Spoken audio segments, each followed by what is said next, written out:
I share with you 5 signs. Signs that your suffering as a Muslim is not going to waste, and your sacrifice will be thanked by Allah Jalla Jalaluh. 5 signs, and we take them from the biography of Musa alayhi salam. Who better? Sign number 1, measure yourself against these 5. You have an unquenchable thirst for knowledge. This was Musa. When he came to learn of a man who has more knowledge of him in some things, he said, La abrah, I'm not going to stop traveling. حتى أبلغ مجمع البحرين, till I arrive at the junction of the 2 seas. أو أمضي حقبة, even if it takes me many years, I will find this man and I will learn from him. And when he came to his mentor, who was less than him in status, but he has some knowledge, he said, هل أتبعك على أن تعلمني مما علمت رشدا? Do you mind if I accompany you to learn some of the sound judgment that Allah has given you? Allahu Akbar. So this is sign number 1 to measure yourself against. Are you a man, a woman chosen by Allah to be for Allah? Tell me about your thirst for knowledge.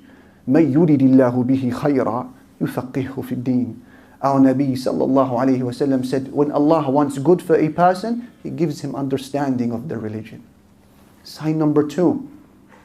You have a strong commitment to ibadah, worship, in all of its forms. The very first words Musa heard from Allah Jalla Jalaluhu in that sacred valley of Tuwa was, فَاعْبُدْنِي, worship me. وَأَقِمِ الصَّلَاةَ لِذِكْرِ, and establish the prayer for my remembrance. That's sign number 2 to measure yourself against. What type of abid, worshipper are you? Become an exemplar worshipper of Allah Jalla Jalaluhu. When people are eating and drinking, you are fasting. When people are sleeping at night, you are standing in salah. When people are gossiping and scrolling through their socials, you are busy in the remembrance of Allah Jalla Jalaluhu. That's sign number 2. You are a worshipper in times of ease and in times of hardship, in times of happiness and sadness, prosperity, adversity. Your motto in life is salah, dhikr, Quran, qiyam. A sign that Allah has chosen you to be for Him. Sign number 3. You have a fearless ability to acknowledge your personal error. There are certain mistakes that we've made in our past that we should have amended 10 years ago. Certain people we should have apologized to 15 years ago. Musa alayhi salam was not that man. When he made a mistake, he was quick to say, Astaghfirullah, this is from shaitan, and he would make the changes in his life. When he saw 2 men fighting, and he underestimated his own strength, and he pushed the Egyptian and the man died, he didn't say, he deserves it, he's a roadman, troublesome, always fighting, always getting up to no good. I know what I'm doing, he's in the wrong, no apology from me. This wasn't Musa. He said, هذا من عمل الشيطان. This is from shaitan. إنه عدو مضل مبين. He's an enemy, openly leading people astray. Then he said, رب اغفر لي, my Lord forgive me. فغفر له. So Allah forgave him. إنه هو الغفور الرحيم. Allah is the forgiving and merciful. So this is sign number 3 to measure yourself against. How do you feel when someone advises you? Are you now thinking as a knee-jerk reaction how to advise him back to give him a taste of his own medicine? How do you feel when you hear a khutbah like this, a dars, a meme, a lecture, a talk, whatever it may be, advising you? This is halal, this is haram. This dress is an obligation, this dress is impermissible. This business is halal, this business is haram. How do you feel? If you find yourself accepting the mistake, acknowledging your error, and rushing to make the change, abshir, good news, that's sign number 3 in your life, that Allah is preparing you to be for Him.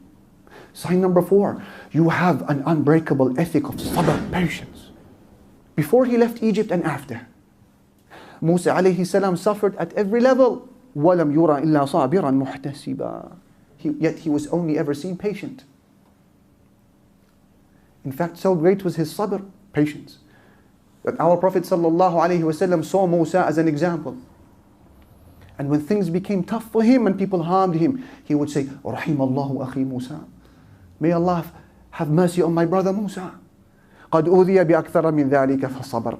He suffered more than this, and he was patient. Patience with the commandments of Allah. Patience with the prohibitions of Allah. Patience with the qadar, the painful decrees of Allah. That's sign number 4 to measure yourself against. And 5, before I sit down, your 5th sign to measure yourself to see whether you are being prepared by Allah to be for Allah is that you have this desire to be of service to others.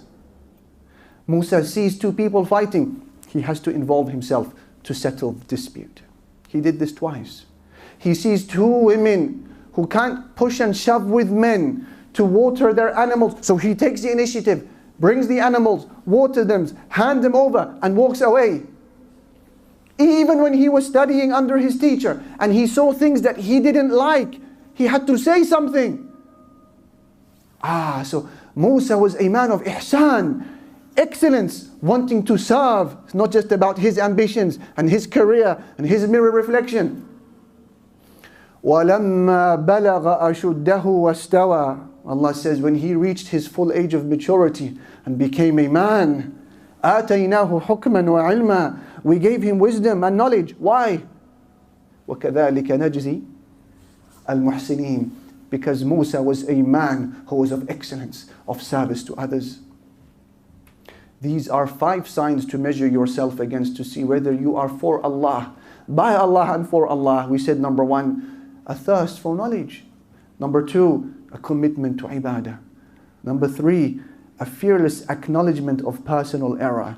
Number 4, an ethic of sabr, patience. You're not quick to snap. And number 5, you have a longing to be of khidmah, of service to others.